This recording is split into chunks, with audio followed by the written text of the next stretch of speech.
Ang programang ito ay rated SPG. Striktong patnubay at gabay ng magulang ang kailangan. Maaaring may masiselang tema, lengguwahe, karahasan, sexual, horror o droga na hindi angkop sa... Get your things together, magbabaksyon tayo.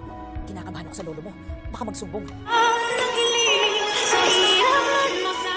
Narito na nga ang ating pakaabangan bukas Biyernes sa Abot Kamay na Pangarap. Nagulat nga ang lahat dito sa sinabi ng attorney ni Don Pepe na kung bakit pinatanggal itong si Zoe sa last of will of testament ng araw na yon bago makidnap itong si Don Pepe. At dito nga nakapagtataka sabi ni Giselle at RJ na kung biglaan daw na inalis itong si Zoe. Sigurado daw itong si RJ at Giselle na may matinding dahilan itong si Don Pepe na kung bakit hindi isinama itong si Zoe sa last will of testament ni Don Pepe. At dito naman na sinabi ni Giselle kay Moira na mapapatunayan na nga nila kapag nagising itong si Don Pepe at magsasalita na kung bakit tinanggal niya itong si Zoe sa kanyang pamana. At ang nakakatanggap nga dito sa last will of testament ay walang iba kundi itong si Giselle at Justin. At hindi pa nga sigurado itong si Zoe kung mamamanahan ba ito dahil hindi pa nga napepirmahan ni Don Pepe ang nasabing mana na ibibigay nga dito kay Zoe. At dahil sa takot nga ni Moira, pagkatapos nga nilang malaman tungkol dito sa mga ari-arian ni Don Pepe ay agad niyang tinawagan itong si Zoe at pinapaayos ang kanilang gamit nang sa ganoon magbabakasyon daw muna sila. Dahil natakot na daw itong si Moira baka magising itong si Don Pepe at magsumbong na may kinalaman nga itong si Zoe at Moira sa nangyaring aksidente o kidnapping dito kay Don Pepe. At ito naman ang pinapakiusap ni Giselle kay Eric na sana pagbigyan daw siya na makasama ang kanyang anak kahit isang araw lamang. At dito na sumagot itong si Eric kay Giselle na alam daw niya ang sagot sa kanyang tanong.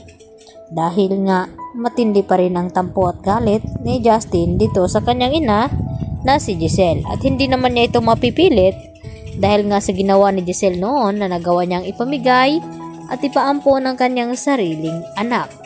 At dito naman na sinabi ni RJ na hintayin na lamang ni Giselle na humupa itong galit at tampo ni Justin at makakasama niya rin ito. Dahil hindi magtagal ay ito namang si Justin ang mamumuno dito sa Apex Hospital at magiging co-owner. Dahil yun ang pagkasunduan ni Giselle at RJ. Samantala, gusto na nga bumalik ni Lynette dito sa bahay nila ni Carlos nang sa ganon ay harapin na nga ni Lynette ang kanyang trauma upang magiging matapang siya at hindi na siya matatakutin. Kaya agad naman na pinagbigyan ni Carlos itong si Lynette. At dito nga na pumasok sila sa bahay ni Carlos. At dito naman na sinubukan na tanungin ni Carlos itong si Lynette kung sakaling siya daw ang magiging ina ni Zoe ay tatanggapin niya ba daw ito. At kung sakaling siya, Carlos ang maging ama ni Zoe, okay lang ba daw kay Lynette? At hindi nga nagiging maganda ang sagot ni Lynette dahil sigurado magkakaproblema daw sila ni Carlos dahil kung bakit inilihim ng matagal ni Carlos at hindi sinabi ang totoo. Pero nakahanap naman agad ng alibay itong si Carlos na baka sakali lang naman, yun nga ang sabi niya.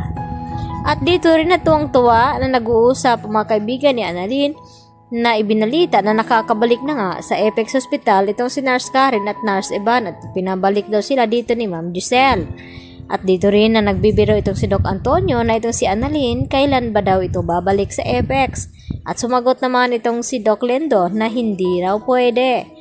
Dahil ang gusto ni Doc Lendo na makakasama niya itong si Annalyn sa Easthridge Hospital. Subalit mas pipiliin ni Annalyn manatili sa Apex dahil gusto niyang personal na maalagaan itong kanyang lolo hanggang sa gumaling.